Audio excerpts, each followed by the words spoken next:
Again. Twice in one day, hey? Would you Adam and Eve it? My hair's sticking up as well.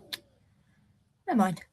Right, here we are with this evening's full council. District Council. What's going on with the full chat? Let's just get rid of that. Don't need that on there. I'll open my chat up for anybody that wishes to say anything. You're more than welcome. I'm just currently just trying to find their agenda for this evening. I normally, well, I say normally, started to get them through email, and I don't know what happened with tonight's one. So right, while I'm looking for it, let's play on this. This is, yeah, District Council. I haven't got it on mute, have I? Or are they still? I think they're still getting it together, so that's okay. That's cool. At least I know. Good evening, councillors. So lovely to see you all here this evening, and welcome to the June meeting of Norfolk District Council. Housekeeping rules first, please. If you have your mobile phone in your pocket, turn it to silent or switch it off. And if there is a fire alarm tonight, please orderly make your way out of the council chamber to the assembly point in the car park. Item number 1, apologies for absence, please.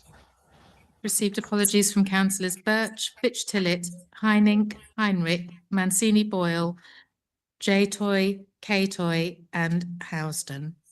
Does anyone? Thank you very much. Anyone else? I don't think you mentioned Councillor Lees. Oh, yeah.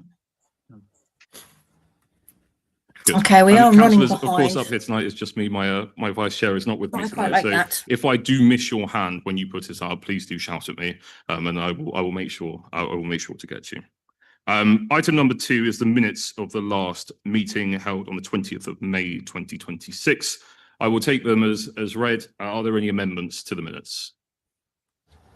No. Can I have a proposer then to Councillor Lucy Shires and a seconder, Councillor Peter Netherway, and all in favour, please?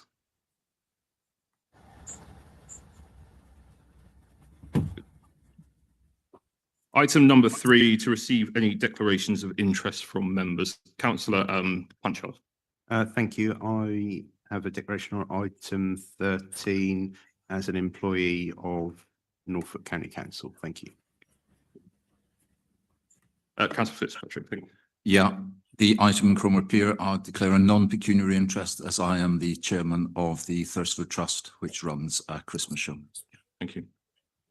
Good. Item number 4, items of urgent business. None received.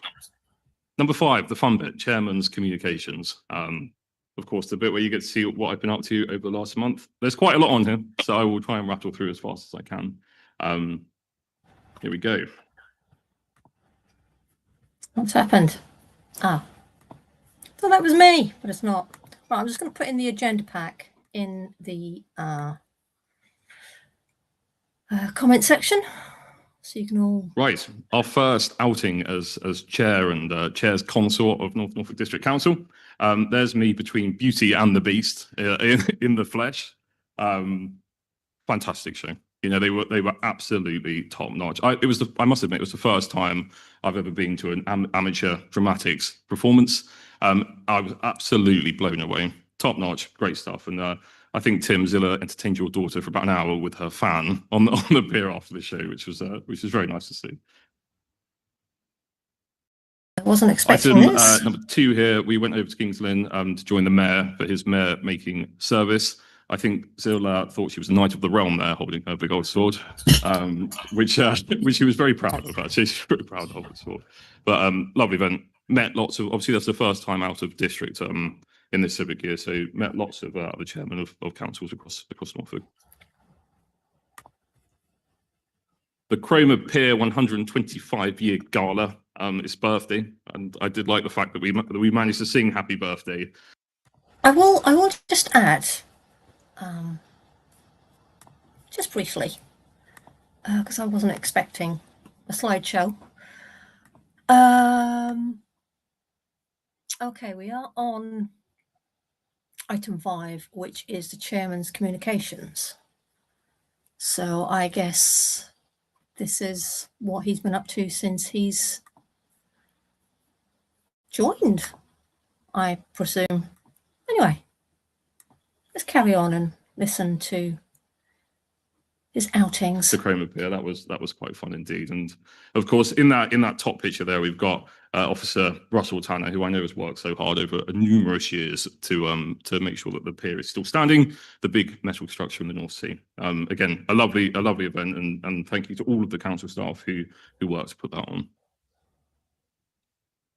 Didn't it just sound rain though, mate? This was a recent one. I went down to Brentwood to attend some civic head training, and it was far more in depth of how do I put a chain around my neck. You will be pleased to hear. It was a really useful day actually, and I will be making the suggestion to my vice chairman that she attends next year. It was insightful. I learned a huge amount about how chairs should act, how they shouldn't act, how issues can arise. So we'll be avoiding that, I hope, this year. It's my pen. And today, the opening of Holt Country Park, not the country park itself, of course, the outdoor learning space. Fantastic to be with so many volunteers who have worked so hard to see this project come through. Fantastic people who sat there and spoke to me in depth about the work that they've been doing on the landscaping, the rest of it. Of course, our own countryside team as well played a huge role in that. The space is brilliant. It will provide such an important educational facility for our young people. It gets them out. You know, it's not the traditional classroom. It gets them out. It gets them out into nature. And being so rural, that's exactly what we want to see. Right, this is a special one now. I did have a conversation right at the start, just after I got my chain. I said I didn't want to run my year as chairman quite the same as it has been before in the past. So I've undertaken to take a chairman's tour of North Norfolk to get to all corners of our wonderful district and highlight the fantastic offer that we have here. So a whistle-stop tour. I've been to 2 so far, but we'll go through now. First appointment, they will see me and Councillor Conor Rouse at the Cosy Cafe in Holt. Ken, which is the old chap right in the corner of that top picture. We celebrated his 95th birthday. So happy birthday, happy again belated birthday to Ken. This is a fantastic group who do so much for the community in Holt. That was clear to see by the people that attend. And yep, they've invited me to future events there later in the year, to some discos, I think. So I'll get my dancing shoes on and I'm sure we'll be back. Yeah. So again, in Hull, we paid a visit to Sanders Coaches. Part of this tour, I want to highlight the people that really connect our district together and sitting there thinking about it. I thought, who better than a bus company in terms of connections?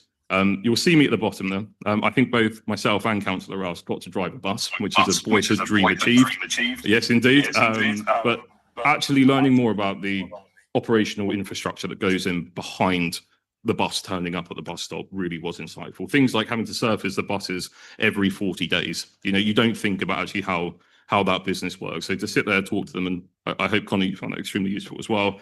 So I should call you Councillor Rouse. Councillor Rouse, I hope you found that extremely useful, but insightful and good. Yeah, were you on Raw and Hemp bus by any chance? Now, councillors, you may have noticed a painted owl sitting in front of me here. I popped into Doodle Pots, again, a very passionate local business in Holt. Caroline there, she's absolutely fantastic. She's took the business over 11 years ago, and the care that she puts into her enterprise was clear from the start. So much care, in fact, that she painted the eyes and the eyelashes on the owl. I can't take credit for them. But this owl beneath me, I decided to paint in the NNDC colours, of course. It will be donated to Ellie on the reception desk to proudly stand there as all of our visitors come into the council. So this is now on to our second day, the second day of the tour, which was Sheringham. In the morning, Sheringham Museum, learned a huge amount about the history of the town, you know, from the fishing fleets to the lifeboat crews. What they're doing is highlighting the past, as you would expect from the museum, the present of Sheringham, but actually also looking forward into the future and how things like renewable energies are reshaping the town. It was great, and again the team there, thank you so much for taking the time to show me around. And the last one, with the biggest rabbit I think I've ever seen. Myself and Councillor Withington went along to Hillside Animal Sanctuary. we met so many animals, from horses to, as you can see, rabbits, pigs. I couldn't quite get the picture in there, but I did give that pig a good old stroke. The work they do, they are one of the biggest animal sanctuaries in the country. The stories about how some of these animals turn up there are nothing short than harrowing. You know, sometimes they get 70 odd goats just delivered, and they have to deal with it, and they do deal with it. They do a fantastic job. They do, you know, actually. sometimes They quite do. limited resources. So thank you to all of those for taking time to I see have myself and donated Councillor Withington around that Owls side. and And eagles there in the I past. would highly encourage you to go along when you have 5 minutes. Thank you so much. Good, that's my bit done. I can shut up for a bit now. So item number 6, leaders' announcements. Councillor Adams. Brief from me, Mr. Chairman, this evening. I first of all wanted to just highlight the contribution that former Councillor Emma Took made to this council. She's obviously recently resigned, and I think had a significant impact on our thinking around issues of inclusivity. And of course, that led to quite a significant project around investment in public toilet facilities, which she was well known for, of course, nationally, and perhaps in future internationally, who knows. But she's obviously moved away and served for quite a number of years as Suffolk Park Ward Councillor. So, of course, a by-election is planned, but grateful to former Councillor Took for her contribution here. And secondly, I wanted to thank, as you have, Mr. Chairman, members and officers for their contribution to the Pier 125 celebrations. Wonderful day, magnificent achievement for both ourselves, but all predecessor administrations and predecessor authorities to have got to this point, indeed. And yeah, lovely day despite the best efforts of the weather. We were quite concerned on the day about that, but yeah, very, very well received. And yeah, you've taken what I was going to say about Whole Country Park and the opening of the classroom today. And we've just seen a continual improvement there at Whole Country Park year on year, and you know, it's doing so well now, and the rich biodiversity that's there. I mean, I was being told this morning that I think the rangers saw 5 snakes and 2 adders or something during the morning, which yeah, on a 100-acre site elsewhere, similar sort of context, you would struggle to do that. So it's a real testament to their achievements generally. But yeah, this is you know, another good step in terms of the offer there at Whole Country Park. But what they do, that team across the rest of the district, the other green flag locations as well, is tremendous. No significant movement, I would say, in terms of local government reorganisation. We've obviously seen the legal challenges, which I believe the government has responded to both of those pre-action letters. Now, I'm not aware of if that's entirely the case, but I think they would have done by this point in time. But the work of officers in terms of the preparatory work, in terms of the establishment of these organisations, is underway, and of course the member groups will follow as well. So obviously, as before, subject to various political uncertainties. Very concerned though that we've really seen next to nothing on the evolution and the offer. Got a drink that we while afforded we're to Norfolk. watching this. And you know, there have Tea. been some announcements around Or what? the visitor levy. You but they guys do have got? concern me at this time. So yeah, really very concerned, because obviously the two are Herbal supposed tea. to be intertwined, and why are we doing LGR without, you know, a really good package of devolution? And as I recently voiced, I think it was published in the media, you know, I'm concerned that Norfolk won't be afforded the same level of a deal as other previous arrangements elsewhere. I think the prize will get smaller and smaller. And so certainly concerned, but obviously, you know, see the government context, the context nationally in terms of where the government is right now. But we do need to understand what is on offer soon. That's all from me. Oh, that's nice. Thank you, Councillor Adams. Chairman, I forgot I was supposed to hand over to Cllr Shires for a second announcement. Thank you. Sorry. Councillor Shires. Thank you very much. My announcement is really one of celebration, and it's of a member of our team, Milo Creasy. And I want to just say a few words about why I'm mentioning him at full council tonight. So Milo joined us in 2016 as a concerto support officer in the estates team. He became the estate surveyor trainee in 2018 and undertook a chartered surveyor apprenticeship in 2019, studying at the University College of Estate Management for 4 years alongside his role at council. He undertook the Royal Institute of Chartered Surveyors assessment process and became an associate in 2024. And he continued with an assessment of professional competence and qualified as a chartered surveyor in May, so just a month ago. So whilst we did support him through this apprenticeship in becoming a chartered surveyor, it's a huge commitment of 7 years for him to achieve this. So I'd like to ask members in joining me in congratulating Milo, and I'd like a note of the congratulations recorded. Is Milo in the chamber?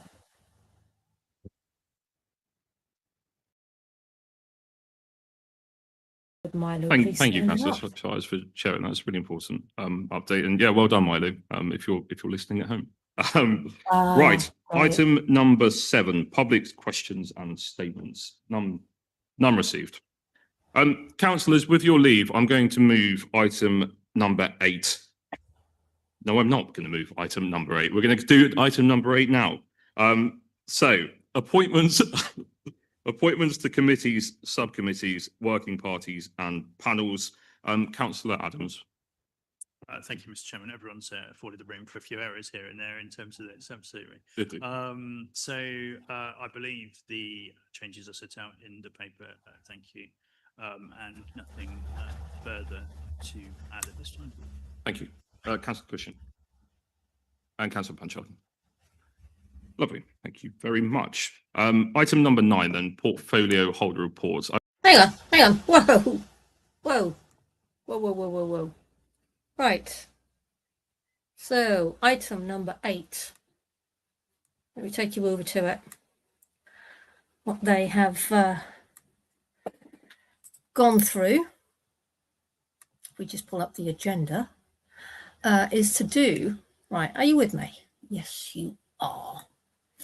So item number 8, appointment to committee, subcommittees, working parties and panels. The following members have been appointed to the group leaders to the Cllr Community Grant Fund Review Panel. So Cllr Shires is chair. R. MacDonald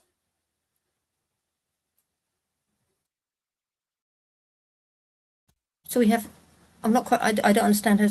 So Lucy is chair. Councillor R. MacDonald, Councillor K. Bayers. Let's find out who these are. Right, MacDonald.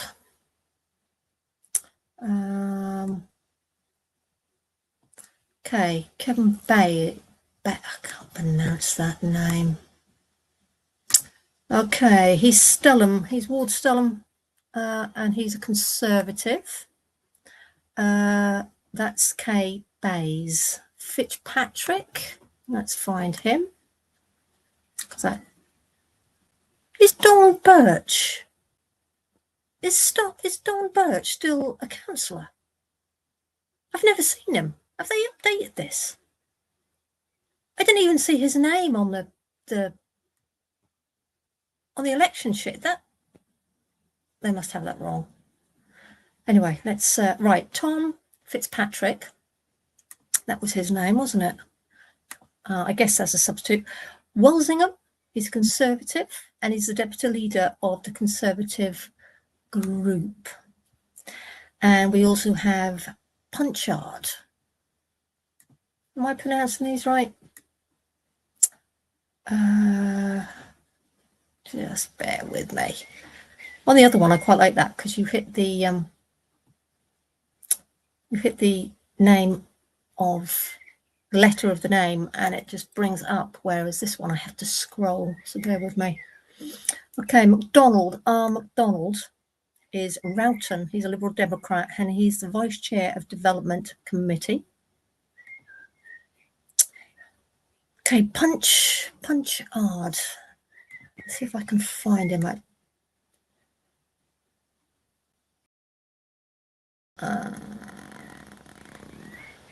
Right, Jeremy Punchard, Lancaster South. He's independent and he's a leader of the independent group. And I think that's all, isn't it? Cllr Shires is North Walsham, Eastern Munsley, if I remember correctly. Something like that.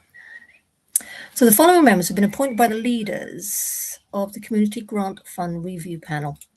The review panel was established by Cabinet and operates under delegation from Cabinet. The appointments are therefore noting only. Right.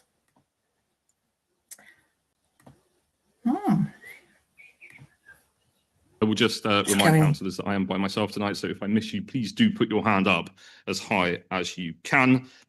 Just a reminder that members are only allowed to ask one question with one supplementary. The question should focus on their report areas, but it is not necessary that it is in their reports. I'll open the floor. Councillor Fletcher.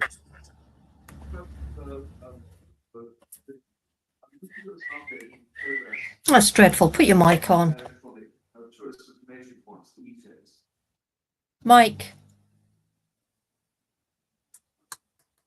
Yes, greatest of pleasure. Those of you who don't know what an ETIT is, they are large screens, electronic tourist information points that Visit North Norfolk, along with a partnership with ourselves and Greater Anglia, have been putting in around the district. They've currently gone in to, I'm getting a boom back here, I don't know why. I think, are they them touchscreens? Main Greater Anglia stations at the moment. And then we have a further set of 9, I believe it is, that are coming through planning at the moment for their locations, because they're not on Greater Anglia stations, so they've got to have them. They are going to be a great asset for our local economy and our local communities, because people will be able to, through Visit North Norfolk, purchase pages, slots on there. They are fully interactive, so people will be able to book and interact with our attractions and businesses in the area, which is great, because obviously if you've booked your ticket for the steam railway, even if it's a beautiful sunny day, you will go on the railway rather than head to the beach. So hopefully it will help with those kind of things. And it's a way of getting the information out to our towns and villages about the enormous number of assets we've got across the whole district. So they are a great thing coming forward. They will be live fairly shortly. And people, I encourage you to go and have a look and have a bit of a press and a prod and I find out will. what you can and can't do on them. And I any shall. feedback would be welcome. But it's also an opportunity to highlight to Pleasure. local businesses, attractions, people who provide services, that through Visit North Norfolk you can purchase those pages. And obviously that is also helping us to sustain Visit North Norfolk, which is another fantastic asset that we are very lucky to have in North Norfolk. So thank you. Thank you for the question. We're lucky. Always makes it like we should be grateful. Councillor Dixon. Christ. Thank you, Mr. Chairman. My question is to Cllr Varley. Regarding the wider climate change agenda part of your portfolio, particularly the impact of surface water flooding from prolonged heavy rainfall and the excess heat and drought from reduced summer rainfall, how important do you regard the local water cycle? How important do you think that is to the work of this council and to the people and the environment of North Norfolk? And for those who might be a little confused about the water cycle, that's the one without wheels or floats. Thank you for your question, Councillor Dixon. It's very prudent. North Norfolk District Council takes this very seriously. We work with external partners through platforms such as Overview and Scrutiny and other external meetings. I think what probably is prudent is if I go away and give you a written response, so you have a little bit more level of detail. Would that be okay? Thank you. That is Adam Varley of Councillor Cushion. Thank you, Or Mr. Chairman. Democrat? I have a question, please, for Cllr Shires on her report. On page 63, you mention potential disposals, and you say there are 35 of these in phase 1 to progress. So I just wonder if you could enlighten us on what those 35 might be, and are many of them in Cromer? Thank you. Save us a bob or two. Sorry, were any of those in Cromer was the question? Okay, so we've talked about this before. So where town and parish councils have approached us looking to potentially become caretakers of assets, we have then engaged in conversation, and then there's a further step which we'd spoken about last time, where we ask for more information, and it's predominantly around the capability and capacity of those organisations to be able to caretake for them properly. So it's not just about we'd like something, it's can we financially afford to be able to do it. As much as I wish we would have more progress on some of them, we're obviously asking organisations who potentially haven't had such an asset base to manage for quite a lot of information. To my knowledge, the ones that I'm aware of, I'm not aware that I have had conversations with Cromer relating to that. Just for information, Cllr Shires hasn't been involved in this individual conversation, but we are talking about one Cromer asset and the existing body that looks after and maintains it. But as Cllr Shires has also said, we've got to, this isn't about saving us a bob or two, as I think Councillor. What do you reckon that is? This is about ensuring the safety, longevity and continued existence of I think it's assets that Cromer Pier. contribute to community environment, the economy. And we've got to have confidence that we are handing over assets to bodies that can take them forward. And if you recall, Cromer Town Council was trying to give us some of their assets.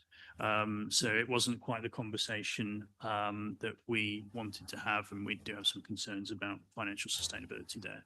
So at this time, we're not looking at Cromer Town Council as a body, not saying when in future, but there are assets in Cromer that we are seeking to work with external bodies to secure those assets in future. Thank you.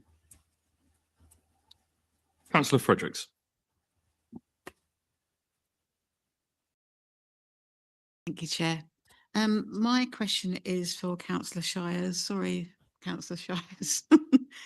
I'm reading about the second homes work that our officers are doing, and that in your report, page 66, there's an additional work here still with the increase in inquiries and to implement measures to reduce avoidance of the premium. I was just wondering if you could tell me what those measures are, and also to assure this administration and the members here present that the money is going directly to alleviate housing crisis.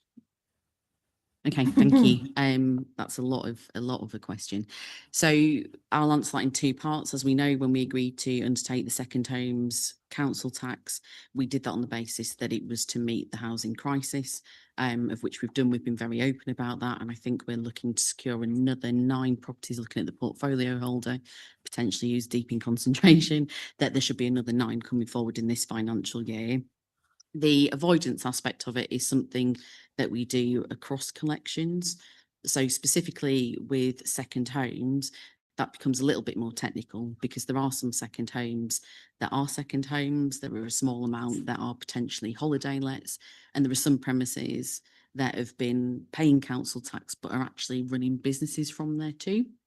So if at any point somebody comes forward and says this isn't a second home, then we collect evidence to back that up. So it could either be if somebody's claiming it's not a second home and they live there, then we would potentially ask for things like utility bills to show that they are using it as a home. If they're saying it's a holiday let, we would ask for lettings and some business information about that.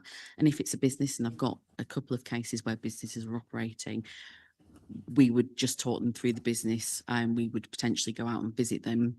What we have found is where we've got people who are operating holiday lets who didn't realise that they didn't have to pay council tax. They could pay business rates, of which there are alleviations through rates relief for them. And that's been very, very welcomed to some of our some of our families who are trying to earn a little bit of extra based on what they've got at their disposal. So it's a really good piece of work, and a huge thank you to our revenues manager and team who work consistently to mitigate the council from fraud.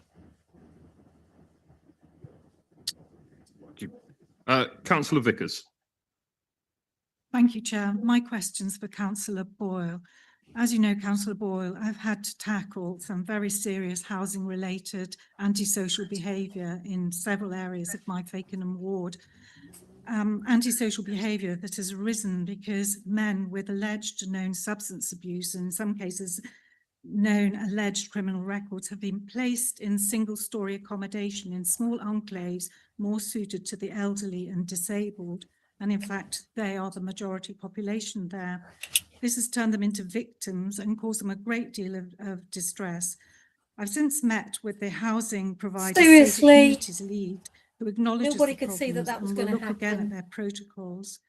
Will North Norfolk's housing team work with housing providers so that potential tenants' past history is examined and taken into account before they are placed in accommodation where elderly and disabled are the majority of tenants? Thank you. That's not the first time now, is it? Thank really? you for your question. And yes, we have spoken about this topic.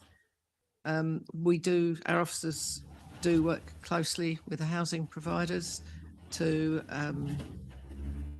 deal with any situations that arise, but we do have a variety of people with housing need, and they cannot be placed all in one place, because that wouldn't be a correct way of placing them either.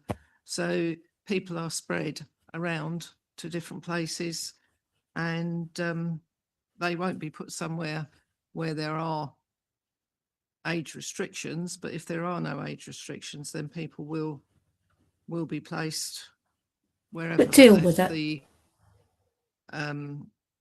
housing providers have a team that should be working on it, on any situations that arise. And as I mentioned to you before, this is the route forward. And if you're not satisfied, obviously the housing team will continue to look at the situation and discuss it with our housing providers. They have, you know, we do have challenges with our residents, with some residents, and So deal with it. they have to live somewhere. Well, it doesn't mean Yeah. to say they're being dumped wherever, but they are being Kind of are really, aren't dispersed they? out the district. I think common sense dictates that where elderly and disabled people are the majority tenants, that a careful look is about who is placed there. I understand the need for everybody to have a home, but I have had elderly ladies menaced for money, residents phoning me in tears, a resident recovering from cancer who has had terrible experiences in the early hours of the morning, windows smashed. And it all falls then to the grassroots housing provider workers, to councillors and to the police to sort it out. Thankfully, we have sorted it out, but I just want some, you know, preemptive behaviour from both the housing providers and the housing team, who I agree do a very good job and are under a lot of pressure. That's sensible. That's sensible. Yeah, you're quite right there. Our housing team do a very good job under extreme pressure, and they can advise and speak to housing providers, but at the end of the day, the person has the contract with the housing provider, and the police are there to deal with antisocial behaviour. You know, we all work as a team amongst the police, the housing providers, and ourselves to make the best of situations and try and avoid confrontation. But unfortunately, we are all different people, different shapes and sizes, and sometimes things do happen. And we obviously will look at them very seriously. Bloody hell, what's her name? If our housing team can help in any way, they do intervene, and they will speak to the housing provider. I hope that answers your question. Thank you. Thank you. Councillor Rouse. Thank you, Mr. Chairman, and I'd like to say a massive thank you for taking the time to visit Holt and engage in something that is a very important part of the role. You know, community engagement is incredibly important, and I really do appreciate you taking the time to visit my ward. Question for Councillor Varley. Would you be able to provide an update on the Make My House Green scheme and how many households have signed up for the initiative? Thank you. Thank you for your question. It's been hugely successful in many aspects. As I'm sure members all know, this council has done some fantastic work through the Norfolk Warm Home Scheme and other initiative, and that allows those households with no financial means to have those green home improvements. So it's a means to cut down their energy bills and escape fuel poverty. Now, the initiative with Make My House Green allows the ability to progress that work, one of our key corporate objectives, and ensure that this council can engage and offer astute advice and support to those households who are in a financial position to do the green home renovations. Not many councils actually offer initiatives like this for those households. This partnership with Make My House Green enables us to do that now. It provides residents with a starting point. That's really It's about important. solar panels. Having engaged with our residents, notably those in Stalham, Mr. Chairman, as part of... Sorry, Adam. I'm just going to quickly take you to this screen while we are at it. So this is Make My House Green.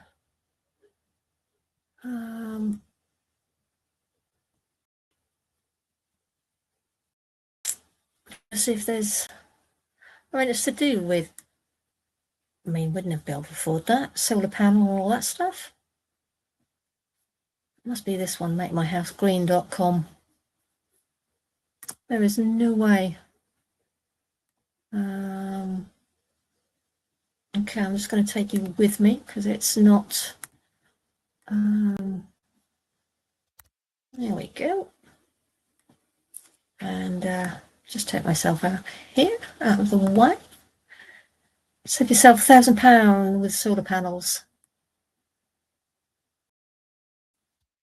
I'd love to, but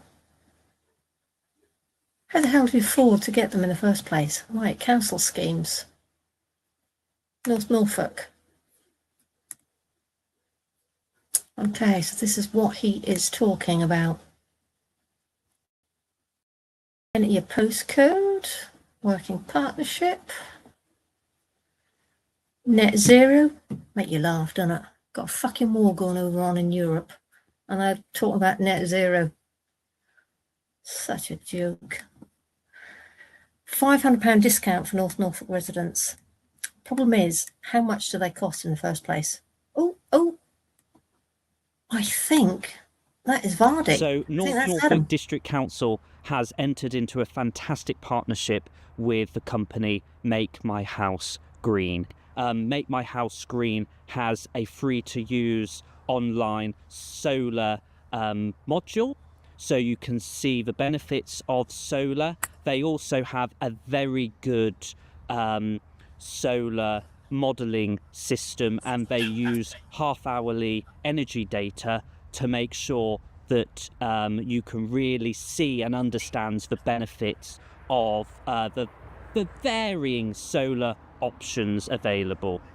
So if North Norfolk residents take up this scheme with Make My House Green, they will get a £500 discount straight away, and they will ensure that they get that expert guidance and assistance in making sure that they have the right solar system for them and their household. Solar is incredibly easy to install, takes around 1 to 2 days, and the benefits are many. So the benefits being that it will reduce your yearly energy bills. Some households have actually seen that their energy bills have dropped between £1,200 and £1,300 a year. You will be cutting down your carbon as well. The reduction of carbon yearly will be over 1 tonne, which is huge. And also households will see that the ECP rating will be improved by 1 band. So there's multiple reasons why you should look into getting solar. There you have it. There you have it. Solar panel calculation. Okay, are you ready for this? You still with me? Good. I know we're going off topic, but that's what this is about.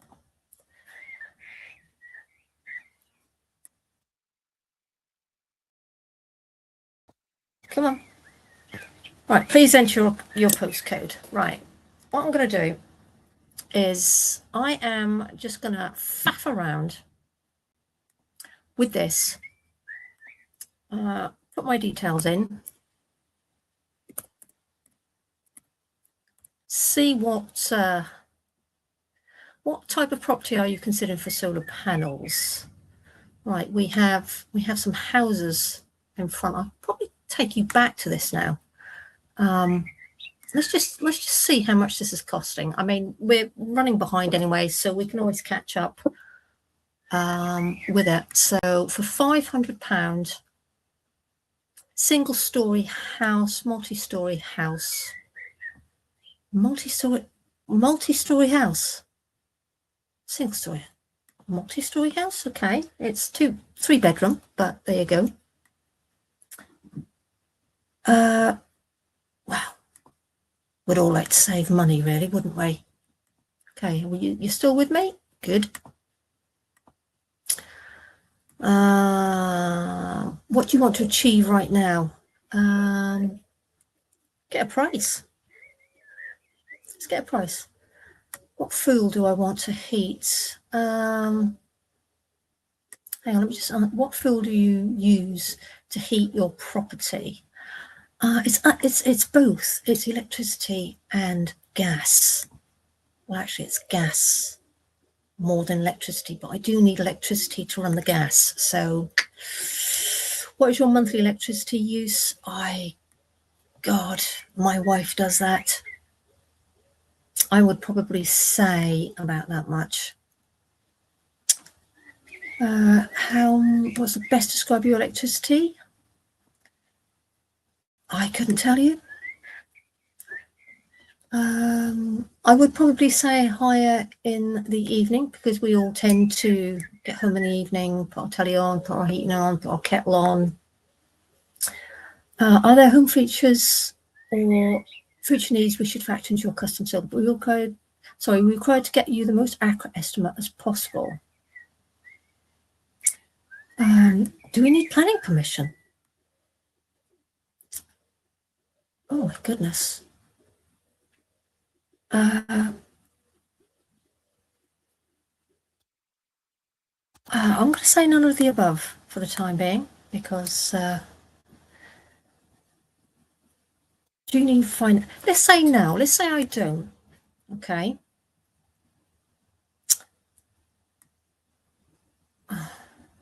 Why can't you? Why do I have to sign up for all this shit? Why? Why can't you just give me a ballpark figure? Like, how much is one solar panel? God, this solar panel calculation. So you have to contact the group for them to then get in touch with you, and then that's it, they've got you, haven't they? Right, we're moving on. That didn't work. Still no idea how much solar panel actually cost, but there you go. Right. Right, let's carry on. Oh, sorry. Need to press play. The Norfolk Net Zero Community Project. Many residents stated actually through that process that they were interested in green technologies, but did not know where to start. This initiative now gives them that starting point. Mr. Chairman, members, I must confess that actually within my report, there is an error, an inadvertent error. The figures were taken from the Make My House Green dashboard. However, the metrics of that external dashboard had not been updated. So I will now read out the correct ones. And I'm sure you'll be pleased to know that through this partnership, 35 households across the district have had an installation through the partnership. Let's talk about other figures. Carbon saved so far, that's 36,222 kgs of carbon, which has been saved so far, with an estimated annual reduction of 59,893. So that's fantastic on the green carbon side of things. But most households are thinking about their energy bills. So let's talk about financials now. Thus far, customers have had a financial saving combined of 46,500. That's combined.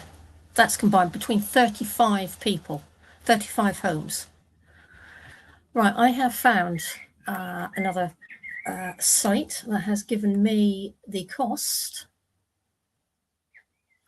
I think I've clicked on the right one. Right. The average cost of installing a 4K kilowatt solar panel system on a 3-bedroom house, say, which is what I have, is 7,500. So they're willing to give me £500 towards 7,500. So my bill, if I want to go down that route, would still cost me 7,000 and a fiver. That's crazy. A typical solar battery costs between 2,500 and 5,000, depending on its capacity and brand. As a result, a combined solar panel system with battery storage for an average home will usually cost around £6,000 to £15,000 in total. Yeah, we're not going to be getting one of them. Not going to be getting one of them soon. Okay, let's carry on. Sorry, Adam, but and £8.46 with an annual estimated of 77,302. So I think that just sums up how successful this has been. Just to finish on a final point, this partnership is also positive for our local installers. Make My House Green works closely with local installers, and one very nice anecdote is actually a local business are using the Make My House Green partnership as their online presence, and this is Make My House Green on the business. So yeah, it's fantastic to see. Click on it. I hope that answers your question. Thank you. I'd like to thank you, Cllr Varley, for a very detailed and extensive answer. Thank you. Thank you. Councillor MacDonald. Yeah. Thank you, Chair. Can I ask Councillor Blathwaite about what we're doing about Japanese knotweed problem on the coast? Thank you, Councillor. Thank you for your interest. Knotweed. Knotweed project is has finished its first phase, where the knotweed has been removed from the cliff face. Unfortunately, with knotweed, if it was easy to deal with, this is Councillor Blathwaite. Everybody would be doing it, and we wouldn't be talking about it. This is an ongoing project, and continued treatment will be going on for some time. We are always looking for more innovative ways of treating knotweed, and we are hopefully moving into a new phase shortly. Just to say that for the Overstrand work we have just received a highly commended award from the recent Coast and Flood Conference. So work is going ahead and it is being successful, but it will take some time. Thank you. We had really bad on route and common, and we got rid of it with a company doing injections into the plant. I don't know if that helps. Yes, thank you very much. I'll discuss it at a different time. Thank you. Thank you, Councillor. Councillor Fitzpatrick. Discuss at a different time. Yeah, thank you, Chairman. It's a question actually for Councillor Toy, but in his absence, I'm quite happy to take a written answer unless anyone can answer it. Just thinking back to the loss of the new Anglia Enterprise Partnership, dismembered in the early days of devolution, we thought for separate Norfolk and Suffolk mayors. But after that time in Norfolk, people worked, the various districts and county worked together. I'm thinking things like the Market Towns Initiative, which has been picked up very ably by the district with the North Norfolk Market Towns Initiative. But looking to the future, with the unitaries coming forward, the plan at the moment is that economic development will sit with the elected mayor. My concern is that if elected mayor doesn't come, the promised money won't come either. And my concern is that the duty to cooperate, I'm thinking particularly selfishly the west of the area where I live, where a large part of the hinterland, a large part of the North Norfolk coast will sit in West Norfolk. And I'd like some assurance that work is being done as almost the duty to cooperate to ensure that actually areas at the edges of of the new unitary authority won't be disadvantaged by the changes. Councillor Adams, will you take that one? Yeah, thank you, Mr. Chairman. Thank you, Councillor Fitzpatrick, for the question. And yeah, I identify with everything that you've said there. I share your concerns. You know, we're not just talking about the post district or county council landscape there. We're also talking to a certain extent looking back about the post EU funding landscape, and you know we've seen some promises that some of those funding streams lost would be replaced by the mayoral authority, and of course we've seen the election delayed, cancelled, etc. So we're already seeing a gap, I think, in what is available to our communities and our businesses in terms of economic growth. And we've obviously tried to make the best possible case with every opportunity we have with external funding, and you know, we've achieved a good spread of funding across the district previously when those such opportunities have arisen. Lots of moving parts really here. If you consider, obviously, we've got the new administration at the county council. I think it was the case that the previous administration of the county council and this administration did have a good cooperative working relationship along these lines in terms of economic growth functions. And certainly my portfolio holder and the former portfolio holder of the county council were regularly engaged in conversations on all sorts of matters, but certainly including the long term and the future and what that may hold. And certainly, despite the changes, you know, I want to try and ensure that continues because that's in our interests. But I am worried that, you know, a mayor covering Norfolk and Suffolk might not understand or perhaps overlook the issues in communities like Fakenham and Walsingham, and you know, we've obviously got many rural businesses that, you know, don't want to see an entirely urban focus emerge in the future.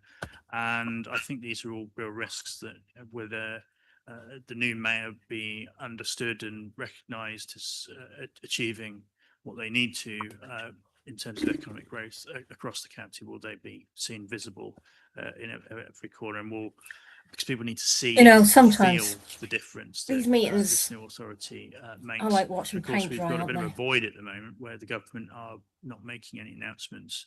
So we really need to understand what the economic package is for our county, but certainly for places like you mentioned, which just mustn't be forgotten. And we've seen some well, we know that the strength of business activity, both big and small, in your ward, councillor, but of course, it exists elsewhere, and we see so much potential, and that's something that our team here continue to recognise, that the potential and the will to grow is still so strong in North Norfolk despite the challenges. So yeah, lots. I mean, I haven't got ADHD that I'm aware of, but we have any opportunities to influence the outcomes here in terms of but I would be conversations with highly national bored government, sitting in but of amongst course that our right now. neighbours and the county council. We will of course I'm do highly so. bored But, yeah, sitting I do here have some right now. concerns. Thank you.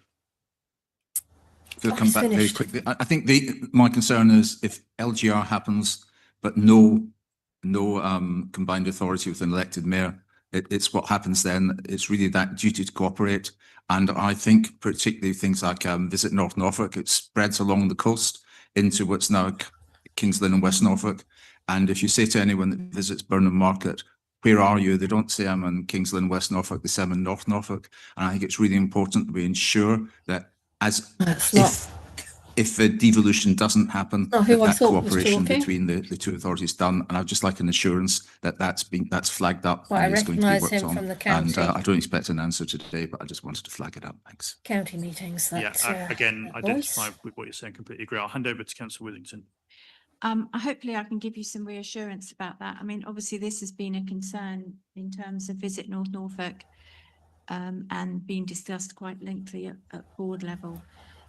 And as you have quite rightly said, people don't see North Norfolk in terms of district council boundaries, and they see North Norfolk as the whole stretch across. So inevitably, Visit North Norfolk have already been working quite closely with attractions and businesses beyond, and has several listings and sites, etc., and links through to businesses further west. And they are going to continue to do that. And because the current arrangements with West Norfolk are that they have an in-house tourism offer, there is obviously greater doubt about that continuing. We feel that it is more important that North Norfolk. I mean, all these people continues are to getting add just over that £1,000 a dimension month into what we're doing, sitting in them continue seats. that work. So please don't feel it's going Plus to drop off the expenses. cliff or anything like that. Thank you, councillors. We are fast running out of time, so if we could have quick questions, quick responses, please. Councillor Holiday. I may have missed something, but where are we with the community fund? I have people asking about it all the time. Thank you. You'll have noted that in the paper previous about committee appointments, we've just made those committee appointments to make those decisions at this meeting. It's my understanding that it will be within the coming weeks that we will put the online application live. Thank you, Councillor Bailey. Thank you, Chair. Question for Councillor Ringer regarding waste recycling centres. As an avid user of the Sharing and Recycling Centre, I'm still barred from taking electrical items down there. So any chance you can let me know where I And get rid of my batteries. What's strimmer? going on with batteries at the moment? So the recycling centres themselves are obviously within the gift of Norfolk County Council, but you'll know that Norfolk District Council has a small electrical and battery collection service from the curbside. I think a strimmer would probably be a bit of a push for that particular service, but you'll be aware of the issues that have happened as a result of the Thetford, the Wiser fire back in April, which is where all of the county's small electronic products were disposed of. And so that has unfortunately meant that our curbside collections and a lot of the services offered by the county council have had to be suspended. There is people are just putting them in the bin. Being done on trying to open up new avenues to dispose of this waste, but at the moment the advice is to keep hold of it if you can do so safely. Certainly do not fly tip it, but keep hold of it until such time that we're able to resume that service. I mean, the county will do their own comms, but from a district council perspective, as soon as we're able to reintroduce That's ridiculous. that, People we aren't will. going to hold I on haven't to got a their date battery. for you, but as soon as I do, I'll be able to let councillors know. Thank you. Councillor Hankins. Thank you, Chair. I learnt recently that Openreach have decided to pause their rollout of fibre broadband, particularly in my area, Stibbard Ward. Stibbard Ward is poorly served, both with broadband and also with mobile connectivity. Can I have your assurance that, and this is a question for, I do apologise, for Councillor Toy, which I understand is going to be taken by Councillor Tim Adam. Can I have your assurance that the council, although it does not have the gift to make any difference here, it certainly has agency? Could I have your assurance that the council will work with me to see what can be done, A, to revisit this and reverse this programme, and in that event, to see what can be put in its place? Yeah, thank you as well for the forewarning of the question. So this is coming up a lot, and I would be curious to hear from members across the room how frequently it is coming up for you. So if you have seen today, the Norfolk MPs, I should say most Norfolk MPs, have signed a letter jointly to take the government to task over what we're seeing, which By is signing a letter. An abandonment, really, of the full commitment to deliver full fibre to the premises across many rural areas, and it's rural areas that are primarily being missed out. But I'm coming across examples where ends of roads are being missed out. I've come across rural roads that are actually listed as having full fibre, but when you dig a little deeper, they They're do not not. have it at all. They have no ability to connect because the infrastructure isn't. Yeah, it's not the first time that they can't those do lists that. have happened So like there that, has it? are problems emerging. Little glazing So combined. I think, on reflection, if members want to email me those sort of examples, in the meantime, I will package them together and certainly have that dialogue with the two Norfolk MPs. But we perhaps do need to find some ways of influencing this. I have some live correspondence with BT Openreach recently, and I've noted that they have shut down the ability for councillors to contact them using the public affairs email address, and they have restricted that to MPs, which is not Really the case for other utility companies. And I would be appalled, to be honest, if they are restricting contact with you, elected representatives. So there are all sorts of things here I think we need to look at and tackle, but for the sake of connectivity and business activity in our district, this is very important. So contact me because I know this is coming up a lot at this time. Thank you. Thank you, Councillor. Good. That brings section 9 of the agenda to an end. This next section is section 10. This is the item that I'm going to move to the end of the meeting. I've been made aware that some councillors may wish to comment on some exempt items in the purple pages. So I will move this to the end, and at the end of that item, we will go. Well, before we do, let's just have a quick look at it, shall we? So you are wanting to move item 10. Item 9, by the way, there is a list of names that have their portfolio and why they were asking questions, because that's their portfolio.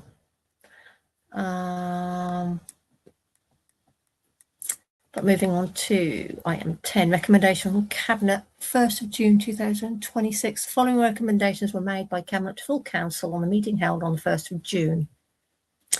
Refurbishment of the Pavilion Theatre, Cromer Pier. So the recommendation is that full council increase the capital programme by £2.4 million, funded by borrowing. From where? Would be my first question. 2, that delegate authority is granted the Assets and Property Programme Manager in consultation with the portfolio holder for finance, estate and property services and the S151 officer to award a contract for the delivery of the works up to the approved budget. So this is the actual theatre, not the pier, because the pier's already been done, hasn't it? The pier got, because of the flooring and underneath structure, because some of the flooring is actually in North Walsham. So yeah, that is about that. So they want 2.4 million for the Cromer Theatre. I tell you, the cost of things nowadays are absolutely fucking ridiculous, with a capital F. Okay, let's carry on.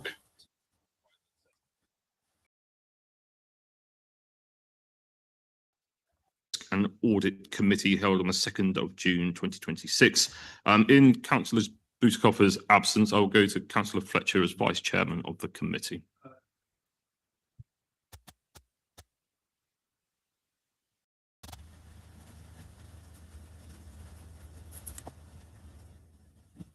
Sorry, which is to recommend that full council approves the treasury management outturn position for 2025-26, which follows this item in the no, it doesn't. It's from page 103 to 130 on the agenda. Thank you, Councillor. Can I have a proposer to accept that recommendation, please? Councillor Jill Boyle, and a seconder, Councillor Wendy Fredericks. Right, just quickly. 103 to 130. My God, there's 144 pages, for crying out loud. Okay, 103.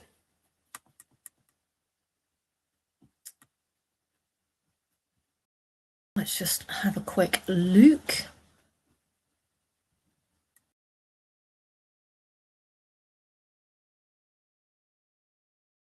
$99, 100, 101, 102, 103. Okay, let's just have a quick. Let's have a quick look. You see, they put this all on the agenda, and then you have to find so many. Right, are you with me? Yep, good. What I would like to do, I have so many windows open, I don't know what I can and can't shut at the moment.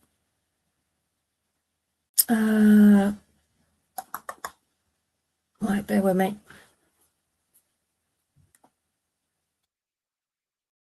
And let's do that one. Has that opened that up a little bit more? Not really, but I've got 4 windows open and I've got 2, 4, 6. Ah.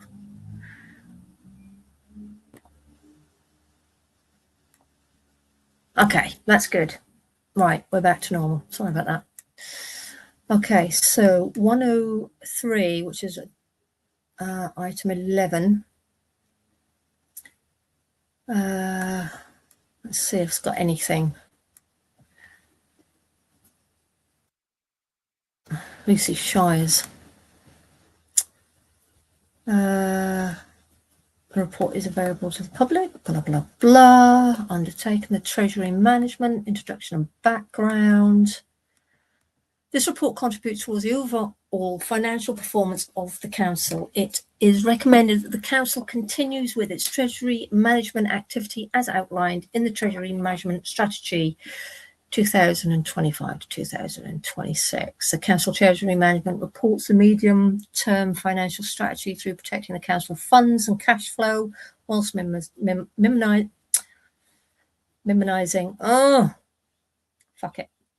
borrowing costs. Whatever bird is that? Interesting.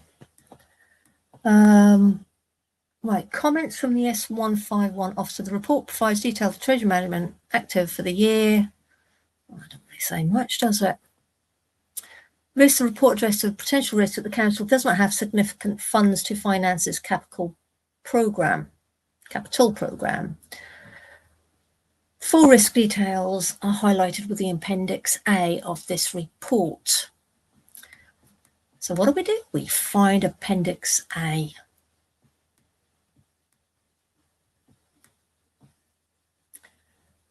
Honestly, the amount that they go through. So Appendix A, I want to know what the risks are.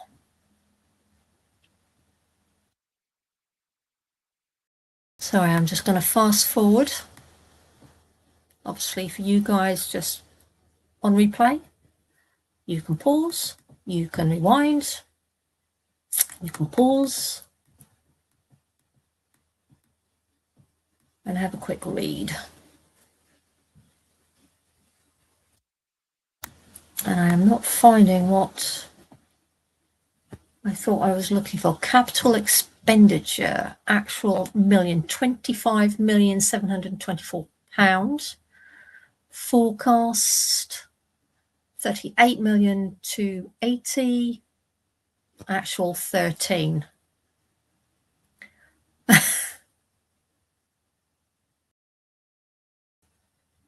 how do they do this? Come on, accountants, jump in here if there's any out there.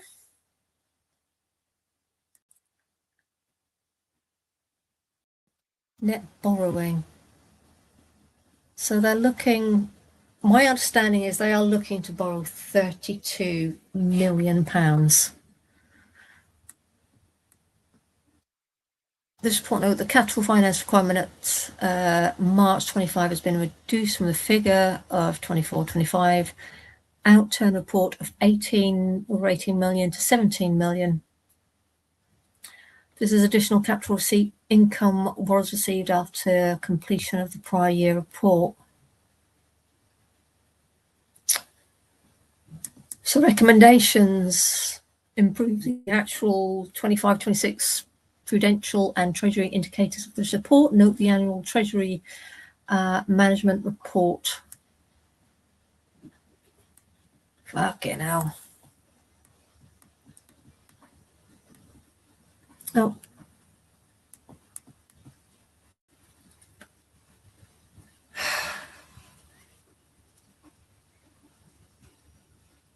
So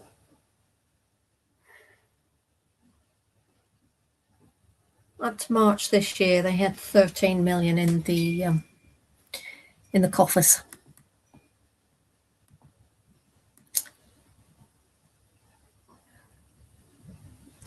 Overall borrowing need.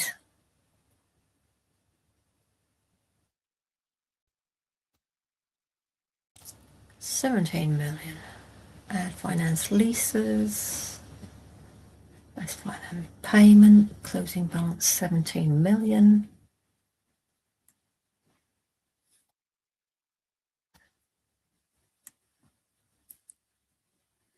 Hang on. Before I read that.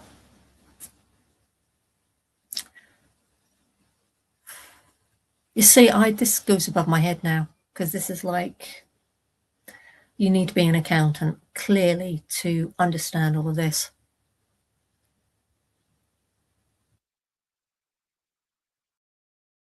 Oh, come back. Treasury limit indicators, authorised limit is 40, I'm guessing 40 million. Maximum gross borrowing position during the year, 7 million. Operational boundary, 30 million. Average gross borrowing position, 5 million.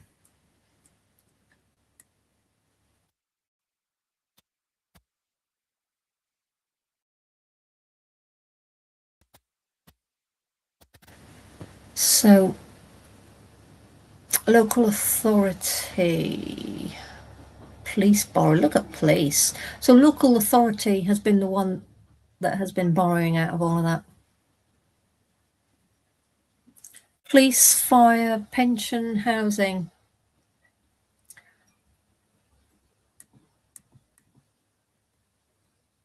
PWLB, what do you reckon that means?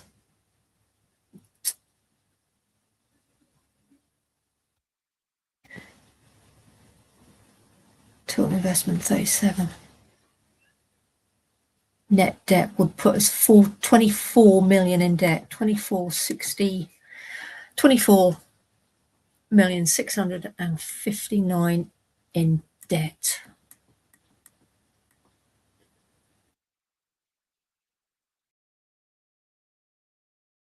So last year they borrowed 7, this year they've borrowed 5.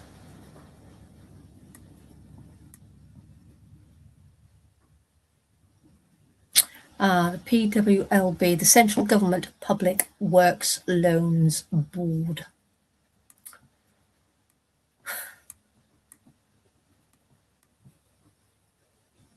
Honestly, you can get lost in this. If you look at any of their agenda, look in their agenda packs, and this should have everything in it, because it's public interest, it's our money, it's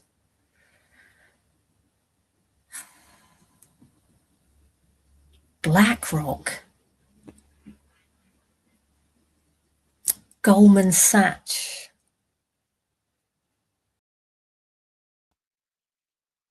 '91, Scrutiny, M&G. So these are investors.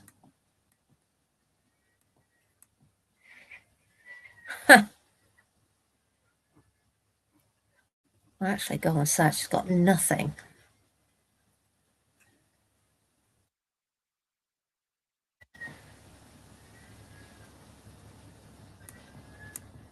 Crazy, isn't it? Has anybody got any questions? Because I'm not keeping an eye on the question board at all at the moment. I am literally lost in amongst all of this. Homes for Wales Broadland Housing Association. It was to 130, wasn't it? So it was 103 to 130. Oh my God, what on earth is that? Bank rates.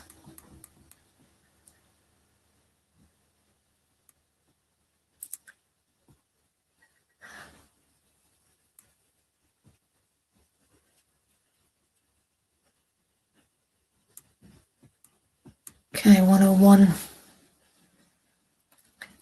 Bank rate, 3-month average earning. Over 50 years. 0.9, I'm guessing this is percentage.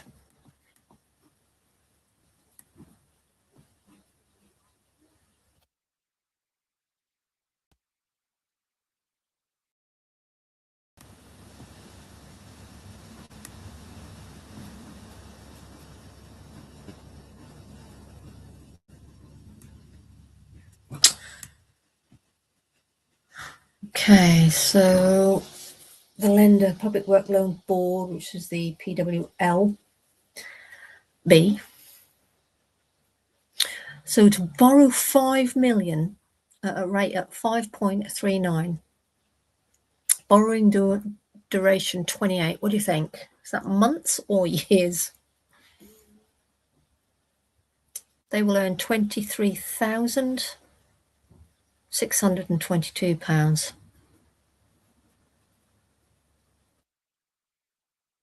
Why is there two 5 mil? Did they do it twice? Causeway Coast and Glen Borough Council. So they borrowed 2 million off them. I want to know what this is. Do you think that is to do with, what's the word I'm looking for? Months? I'm wondering if that's months. Because it wouldn't be 335 years now, would it?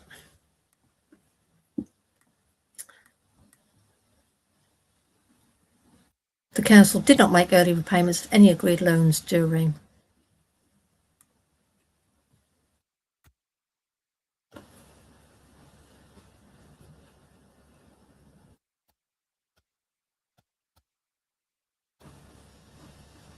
See, I might be missing things here that I'm not understanding, but geez, crazy, look at all that. No. You want to know about that, guys, you by all means pause it,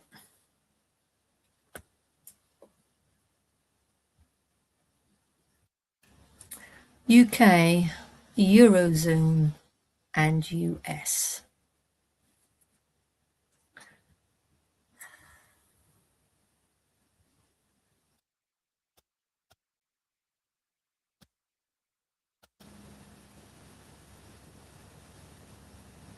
Sorry, I was just reading the bit above.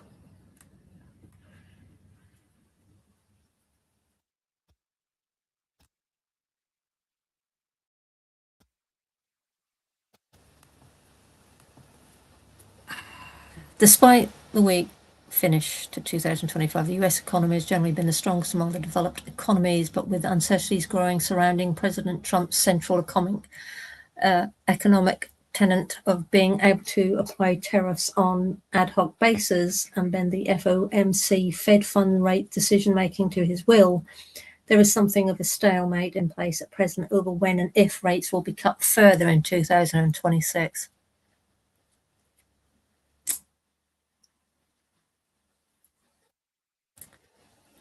What a wanker.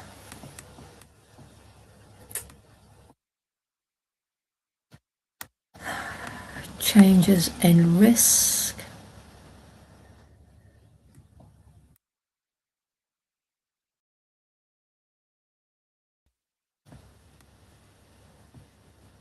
Right, that takes us to 1:30.